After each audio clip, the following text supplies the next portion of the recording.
Hi, I'm William Ashley, a Senior Risk Resource Advisor at ProAssurance, and I wanted to talk to you a little bit today about an issue that comes up in most of our medical professional liability cases and a good number of our long-term care claims as well, and it's the issue of tracking and follow-up, which is at its heart a communication issue. How are we communicating one healthcare provider to another and making sure that all parties involved have all the accurate information they need to treat residents and to make sure that their care is being monitored in an appropriate fashion. So I wanted to take a quick opportunity to show you a case example of how this can come up in a claim. And so we'll take a look at this. This was a 78-year-old female who was admitted to a SNF after a hospitalization. When she was discharged from the hospital, the discharge summary noted that her creatinine levels of 1.0, which was within the normal range. And the discharge summary said at the rehab facility, the resident will get weekly CBC and basic metabolic panels with results to be followed up by the medical director at the rehab facility. The medical director, once she is admitted to the SNF, agrees with this assessment and orders weekly tests. So here is one of those tests, and I will say that the important thing about this test is that it had a BUN to creatinine ratio of 38:1, essentially, which is very high as indicated on this report. The lab report itself was stamped stamped faxed by with the LPN's initials, and the nurse testified that in fact it wasn't just the stamp. She indeed did fax the report to the medical director, but for his part, the medical director denied ever having received the report with this incredibly high value on it. And the MD, the medical director, examined the patient 1 week later, but new tests were not yet available, and so he's still acting on the discharge lab work that was in the patient's chart.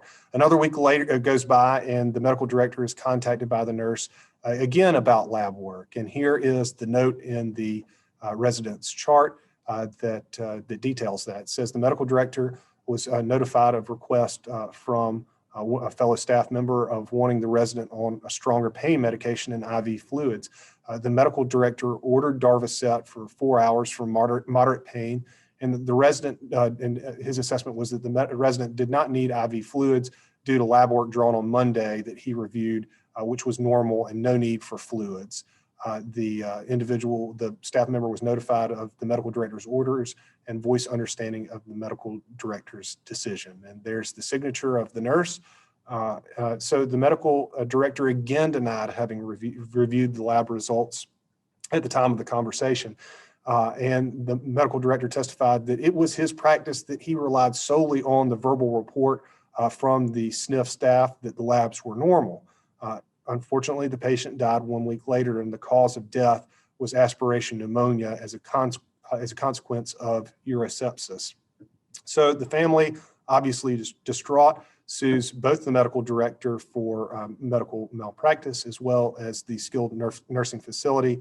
And the plaintiff's expert testified that a BUN to creatinine ratio of greater than 20 was consistent with kidney failure. You remember the lab results that we looked at earlier that showed a 38:1 ratio. So basically, there's evidence that existed that the patient was in active kidney failure, and there was a communication breakdown of that essential piece of information between the nursing staff and the medical director.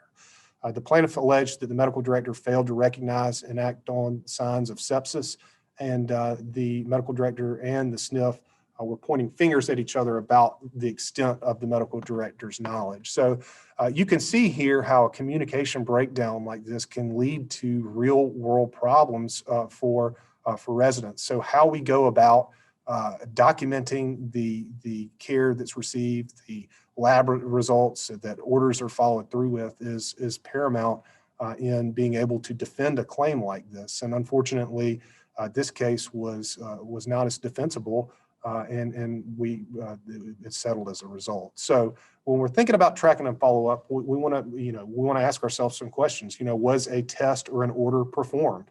So if a medical director or on-call physician is ordering a test to be performed, ordering a drug be given, was it actually done? Did a facility receive results from a third-party lab? Did they receive a full copy of a patient's chart following a hospitalization? Are there task items that need to be followed up on from third parties? And did we have the medical director review results of the tests that he ordered? And that was obviously what was at issue in the case that we just looked at. Were these results normal or abnormal? And did the resident or resident's representative notify of abnormal lab results? So documentation of this is paramount. What we just looked at, the evidence from that claim certainly shows a better, was more defensible from the long-term care facility's perspective, in that they had the nurse's order, they had the fax stamp on the lab results, but and less defensible as it related to the medical director. So ultimately, it would be a trier of facts decision about who to believe on whether or not that information was conveyed. But if you have a situation where you have the medical director on the one hand and the long-term care facility on the other, pointing fingers at each other, that's the situation where a plaintiff's lawyer is got his heels kicked up on the desk and loving it, because they're when there's finger pointing involved, they're doing the plaintiff lawyer's work for them, in that